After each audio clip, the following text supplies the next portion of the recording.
Bonjour tout le monde.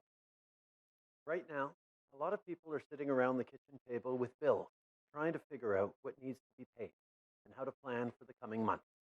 If you've been laid off, had your hours reduced, or are worried about your industry, these might be really stressful decisions.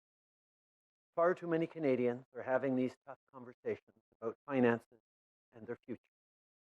Just look at the numbers. Last week, almost 1 million people applied for employment insurance. The hard truth is that people are out of work because of this crisis and worried about what comes next. So I want you to know that we'll be there to help you. Our government is doing everything we can to be there for you. Tôt ce matin, la Chambre des communes a adopté un projet de loi d'urgence pour aider les gens le plus rapidement possible. Le projet de loi est maintenant devant le Sénat. Adopted an emergency bill for the purpose of helping people as quickly as possible, and the bill is now before the Senate. And I hope that it will be adopted quickly in order for us to be able to help Canadians as soon as possible. We will have more details for you later this week, and other measures will be announced. And this is only the beginning. However, this new bill enables us to take the necessary measures for the purpose of supporting you right away, including we will be increasing the child benefit and postpone by 6 months the student loan reimbursements. And we introduced the new Canadian emergency allowance, which will replacing the two previous allowances announced last year, the emergency care and the emergency support allowances, for the purpose of simplifying the process. And as I said from the beginning, as the situation evolves, we will adjusting our measures in order to better help you. The emergency allowance provides $2,000 each month for the next 4 months to workers who do not receive their paycheck because of COVID-19. So if you've lost your employment, and if you, whether you will be working full-time or under contract or self-employed, this allowance is here for you. If you're ill or quarantined, or if you're looking after somebody who is ill with COVID-19, this allowance is here for you. And if you have to stay home without getting any money for the purpose of looking after your children or elderly people, this allowance is here for you. And if you have another, and if you do not receive a new benefit, Canadian emergency benefit is here for you.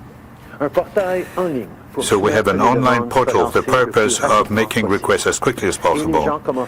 And people will start receiving money within the next 10 days following the request. And $2,000 a month for the next 4 months for workers who lose their income as a result of COVID-19. This will replace the two benefits we announced last week, the emergency care benefit and the emergency support benefit, in order to streamline the process. Like I said from the start, we will adapt our approach wherever needed. If you've lost your job because of COVID-19, whether you're full-time, contract, or self-employed, this new benefit will be there for you. If you're sick or quarantined, looking after someone sick, or at home taking care of your kids, it's there for you. And even if you're still employed but not receiving income because of this crisis, the CERB is there for you. An application portal will launch as quickly as possible, and people should start receiving money within 10 days of applying. I know people are concerned about delays. Families are worried about when they'll get help. It can be hard to get through on the line, and that is frustrating. Public servants are working around the clock while dealing with unprecedented demand and all of the same personal stress everyone else is facing. They will get to your application. Help is on the way. In order to speed things up, we're rapidly deploying workers from different departments to deal with claims. In the last 10 days, we've boosted the team by close to 13,000 people to take your calls, process your claims, and get you the support you need. And since last Monday, we've already processed 143,000 employment insurance claims. That means more money will go directly to people right across the country. We're working to get you the support you need when you need it. And if you're doing okay, there's a way you can help someone else, as an employer, a landlord, or even just a friend, so you can be part of the solution. It can make all the difference, because it's by working together that we'll get through this. And our team knows that.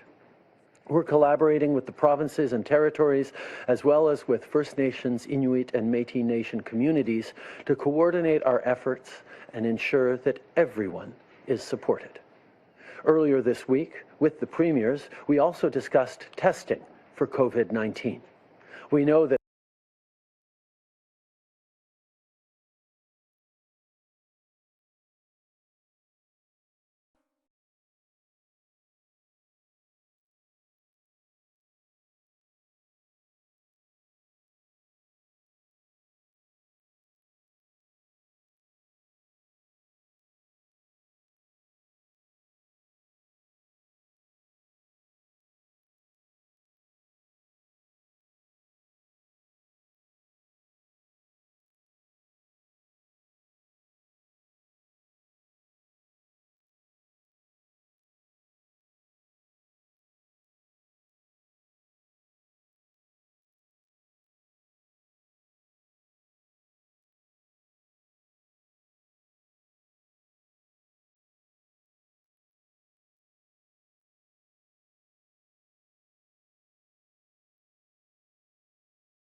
and I know that Canadians are able to up to the challenge. Thank you very much. Bonjour, M. Trudeau, Louis Blouin de Radio-Canada. Je vous demanderais plus de clarté sur les échéanciers, si possible. Le 6 avril, c'est ce que M. Morneau dit, le déploiement de cette nouvelle prestation va entrer en vigueur. Pour être précis, qu'est-ce qui va arriver le 6 avril? Si on va mettre une plateforme en ligne, arrive quoi là? Et selon ce scénario-là, ça veut dire qu'il y a des gens qui ne recevraient pas d'aide avant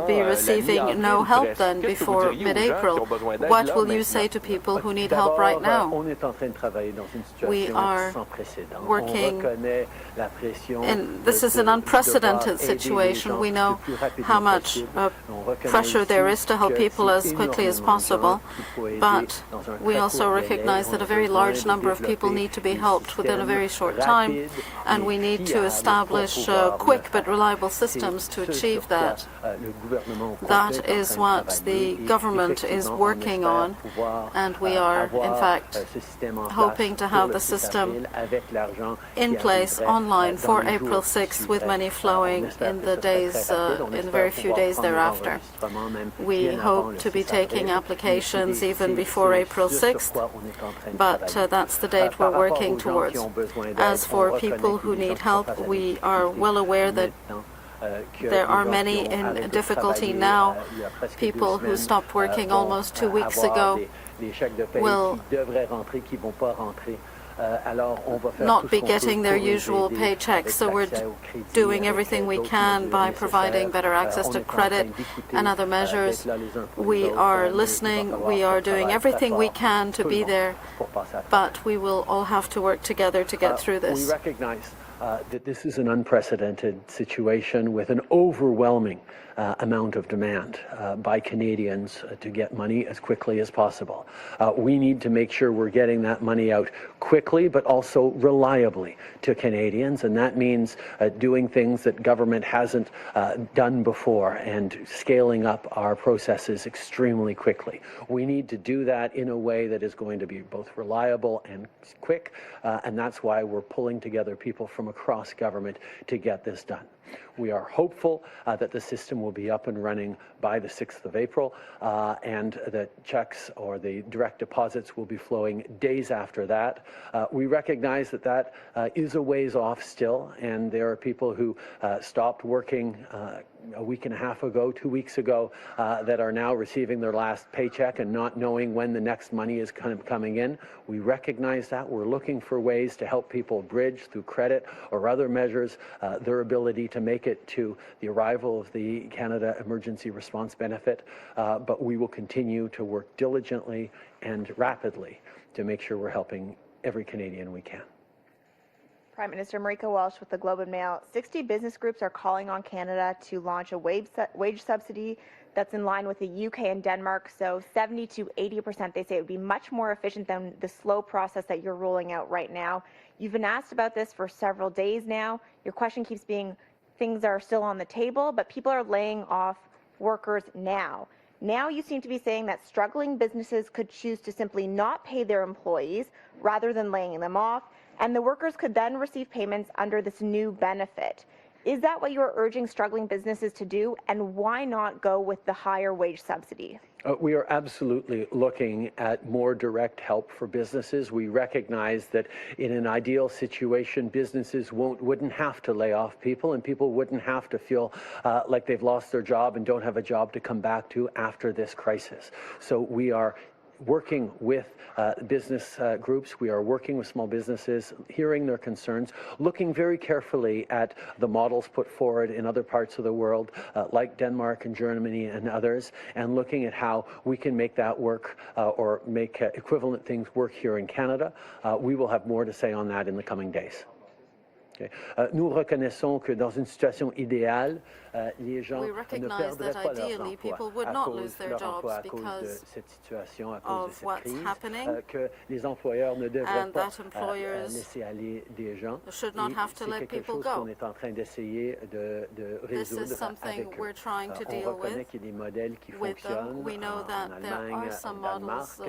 On a aidé plus directement par ces mesures de la prestation more directly through the Canadian emergency benefit. Et on va aussi faire des choses directement pour les petites entreprises. We will also be providing direct assistance to small businesses. There'll be more on that in the coming days. Annie Bertrand-Oliver with CTV National News. I know you just talked about more direct support for businesses, but can you be more specific in the meantime? You said it will come out later this week.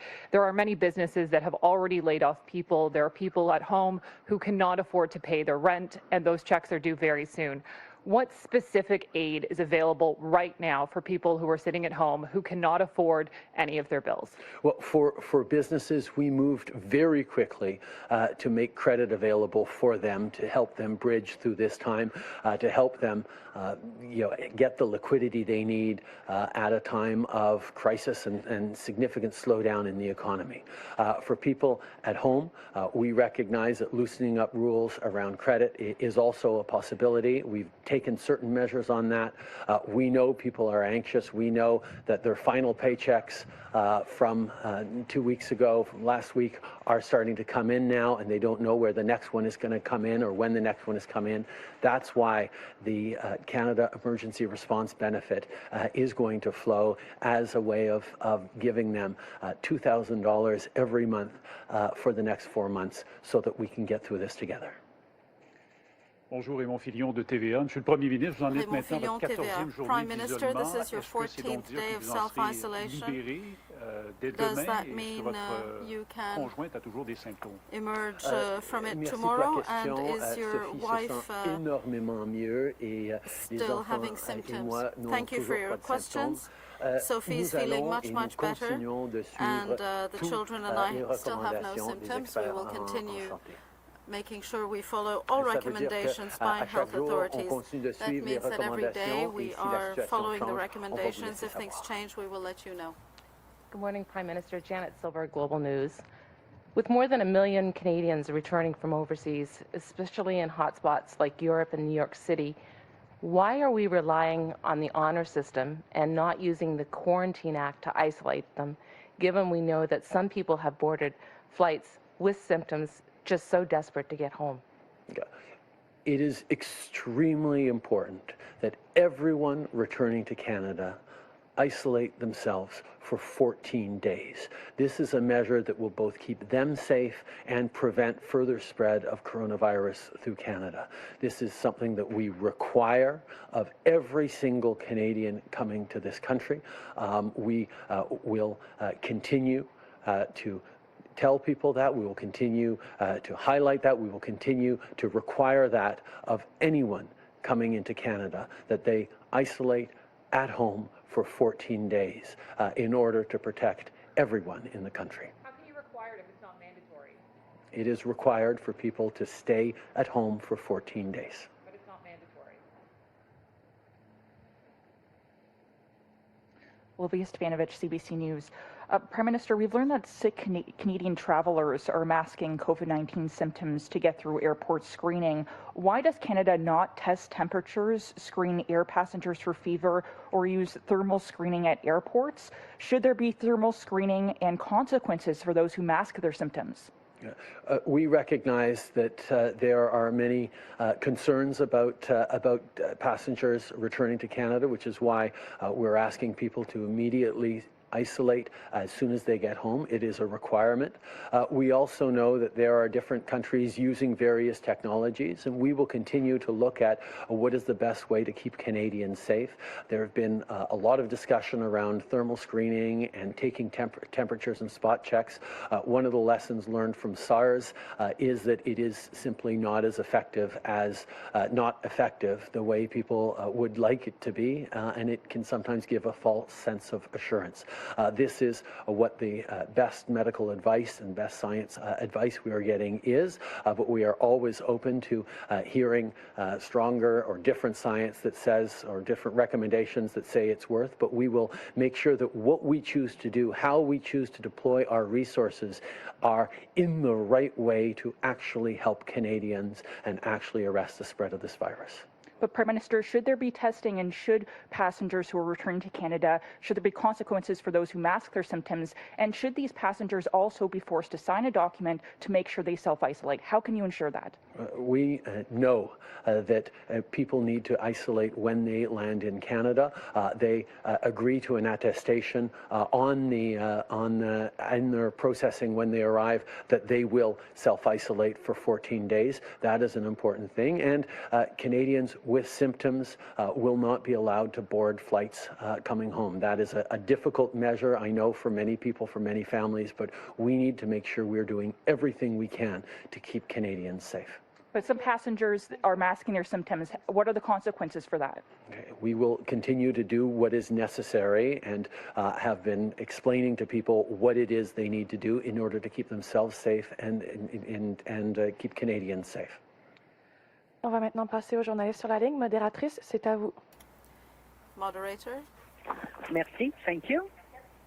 If you have a question, please press *1 on your telephone keypad. Si vous avez une question, s'il vous plaît, appuyez sur étoile 1 maintenant. Please press *1 if you have a question. Lavon Savance from Radio-Canada International. Please go ahead. Votre ligne est ouverte. Yes, hello, Prime Minister. Canada, when you came to power, you announced that Canada is back. The United Nations is asking for $2 billion in emergency funding for COVID-19. Is your government prepared to join this fund? And is Canada setting aside equipment to send to countries that are very hard hit and cannot buy this equipment on the market? In our $1 billion COVID-19 response announced last week, we had already set aside money for international efforts. We, of course, will work with the UN, continue to work with international partners on financial support to ensure that we can respond to this global pandemic with global resources. Canada will be there to participate. And I can also highlight on your second question that we are ramping up production of necessary equipment, of emergency medical equipment, of medications.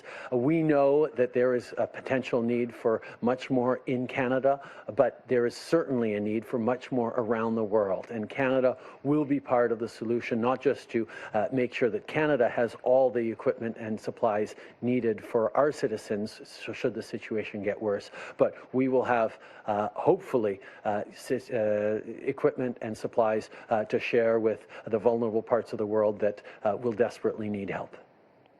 Merci. Prochaine question. Next question. Thank you. Merci. The next question is from François Carabin, Journal Métro. Please go ahead. Your line is now open. Journal Métro. Please go ahead. Bonjour, Monsieur Trudeau. François Carabin, Mr. Journal Trudeau, Métro this is à François Montréal. Carabin from Metro in Montreal. Yesterday, the government of Quebec said that there would be a few more weeks until there would be enough masks and swabs to look after people. But on the ground, the figures seem to be a little different. And many people fear that there is simply not enough equipment. Can you guarantee that provinces will have the equipment they need to look after all patients?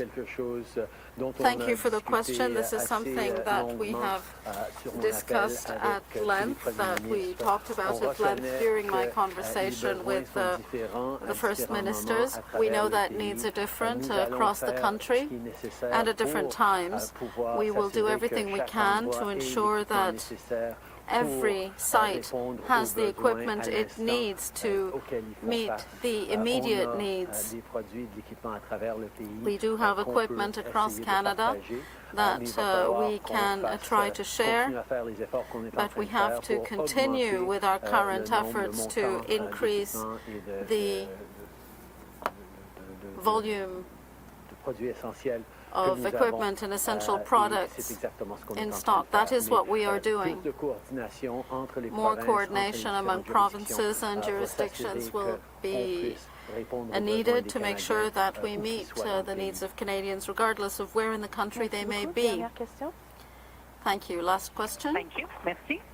The next question is from Justin Ling from Freelance. Please go ahead. Your line is now open. Votre ligne est ouverte. Hi there, Prime Minister. Last week I asked you about the possibility of reducing the prison population to help combat a potential spread of COVID-19. Since then, I've heard from prisoners, inmates, and guards who have said that prisons are not ready, that their release is not being contemplated, that there's not enough soap, that sanitary conditions are even worse, and that guards are being allowed into the prisons even after returning from abroad. What, if anything, are you going to do to continue reducing the risk in Canada's federal institutions, and is releasing inmates, nonviolent offenders, on the table?